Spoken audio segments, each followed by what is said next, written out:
Hey traders, Akil here. Welcome to another episode of the Trading Coach podcast. I apologize for the audio. I'm actually recording this in the car right now. Don't worry, I'm being safe, not holding the phone or anything like that. But I had a topic on my mind, and if you guys are new or if you've been a subscriber to the show, you know that one thing I value over anything is just the authenticity of this podcast. This is not something that I plan in advance. I don't really have any pre-recorded ideas. I like being natural with it. I like recording the idea fresh as it comes off of my mind. That way you get the best chance of hearing it the way it should be. And I'm coming back from the office. I was in the office this morning recording a new Trading Edge video. And while I was doing so, I was talking to a few members of our Tier 1 trading community. Just catching up, non-trading talk, just asking them how their day's going, how their weekend's going. And of course, they asked back, just the normal thing to do. And I spent my weekend, or at least Saturday, at a funeral. So I said, I always word it this way. I said, I spent yesterday celebrating the death. And I don't mean anything negative by that. We're not actually celebrating death like in a way where it's like, haha, you died.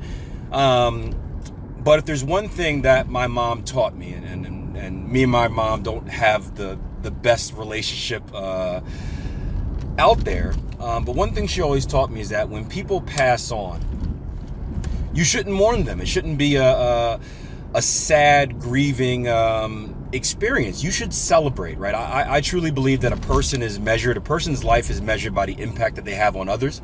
If you listen to one of the latest podcasts I did, I actually shared a story about how on your gravestone there are three numbers, right? There's the number, the year when you're born, the year when you die, and then there's a dash in the middle.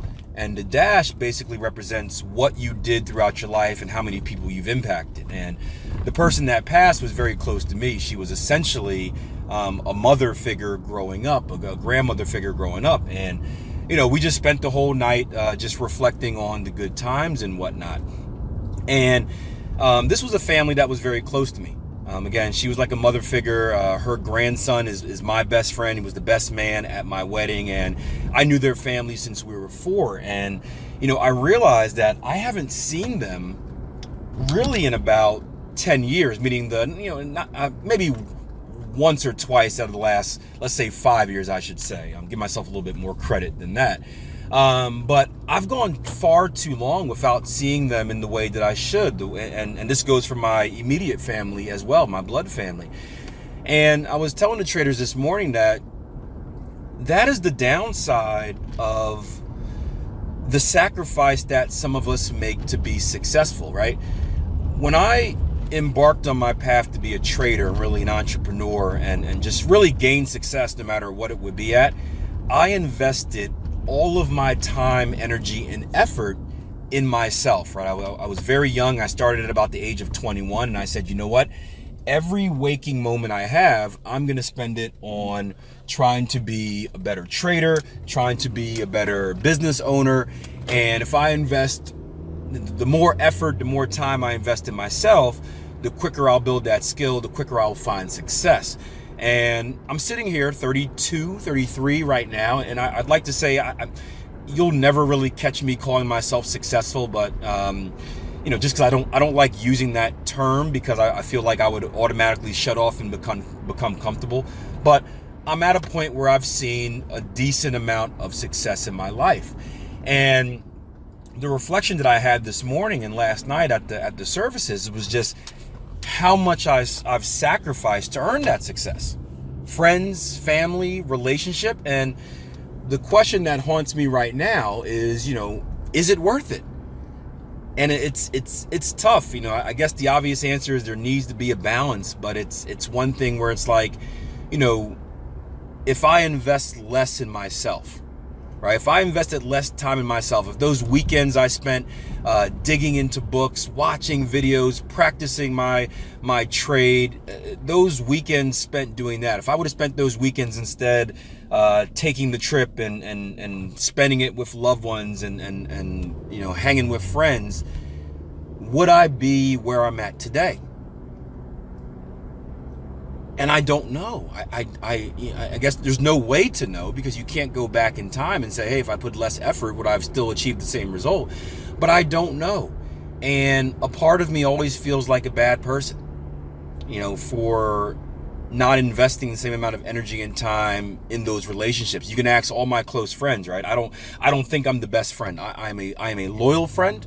If I'm your friend, I will do everything for you, but I'm not the best friend as far as, going to every event, being there every time you want to go out. Even stuff like doing phone calls and catching up. That's just not me.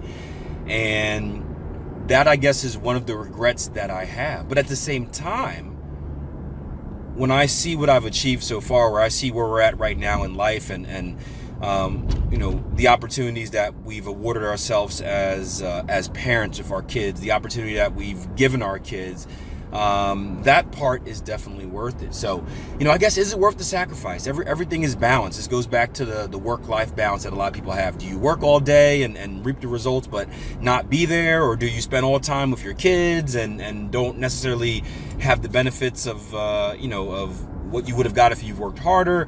Or do you kind of settle someplace in the middle and have the best of both worlds? And it's tough. I always go back, I guess, to work-life balance not really being a decision, where work is the life balance. Because if I want my family, bigger picture, right, the bigger investment, if I want my family to have the greatest life, I need to work extremely hard. So by me working extremely hard, that is essentially me taking care of my family, because that is what awards me the time to go to soccer practices and go to school plays and take vacations and stuff like that. So I don't know, it's interesting, but it certainly is a trade-off. And I guess it gives more proof to what we're saying about in trading, everything's a trade-off. I always say there's no one strategy. Whenever you make a certain tweak to a strategy, you're going to sacrifice something else on the back end. The same thing goes for life. Whenever you make one type of investment in life, something else is going to be affected by that. Whenever you decide to take time away from something else in life, you may benefit in another area. And that's the puzzle that we're always trying to figure out.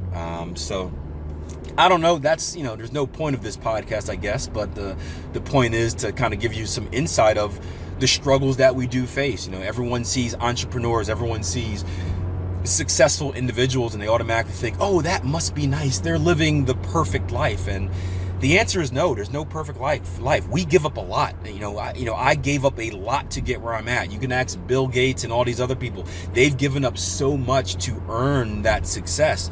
And it's not all, unicorns and rainbows, right? It's a lot of tough decisions. It's a lot of measured decisions, but it's a lot of commitment as well. And if you want to go down this path of being an entrepreneur, being successful, you have to be able to make that. And I'll end with this. I have a really good friend of mine, right? His name is Larry. He's a chef, great friend, helpful. He listens to the podcast sometimes, so hopefully if he's listening to this episode, here's a shout out. But I've spoke to Larry before, and he's done things where he's opened up his own shop for cooking and stuff like that on the weekends. And I said, hey man, you are so talented at cooking. You're such a people's person. He's one of these guys that you love. Right? He's just nice to everyone. You cannot hate him. And it's like, you should open up a restaurant. The entrepreneur in me is like, you should always open up your own business. And he's like, I'm going to be honest with you, man. He said, I just don't want to.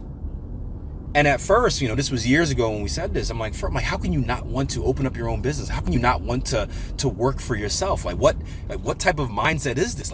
What's wrong with you, dude? Because, I'm stuck in my mindset of this is how it has to be. And he said some very powerful words to me. He said, you know what?